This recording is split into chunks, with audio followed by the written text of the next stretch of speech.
5 years and no justice for the family of David Hooks. He's the Lawrence County man shot and killed by deputies during a September 2014 drug raid inside his home. Since then, the case has taken many twists and turns. Chelsea Beimfor explains the case as it now stands. Chelsea joins us live in studio. Yeah, Frank, Hook's death was followed by protests, lawsuits, and video evidence sent anonymously to 13 WMAZ. But through all of this, still no closure for his family. Now an appeal to his widow's federal lawsuit is pending in court on the 5th anniversary of his death. Here's a look back at the case.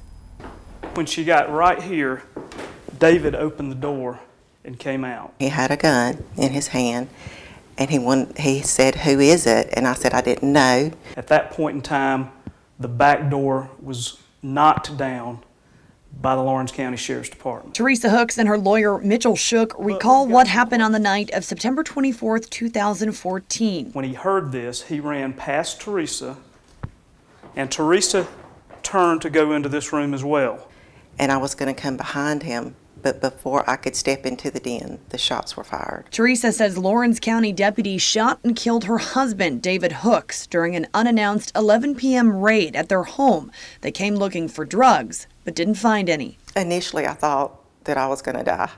I thought I was going to be shot. I thought a gang had broke in. Weeks later, people protested outside the Lawrence County Courthouse, demanding justice for David. When we have to fear the process and fear the law enforcement and coming into your home and potentially taking your life, it makes me very nervous. In June of 2015, a Lawrence County grand jury decided not to charge the deputies that shot Hooks. Months later, Hooks' widow filed a wrongful death lawsuit against Lawrence County Sheriff William Harrell and 3 officers in an attempt to bring her husband some justice. This is going to be the only way he ever gets it and his family ever gets it. The federal lawsuit claimed the raid was illegal and based on false information from a known meth addict. During a recorded deposition that someone anonymously mailed to 13 WMAZ, Sheriff Harrell admitted there was no DNA evidence tying Hooks to drugs, which he had claimed earlier. When you published in the media, including Lawrence County, that there was DNA evidence matching David Hooks to the container, that was not true, was it? Object to the form of the question.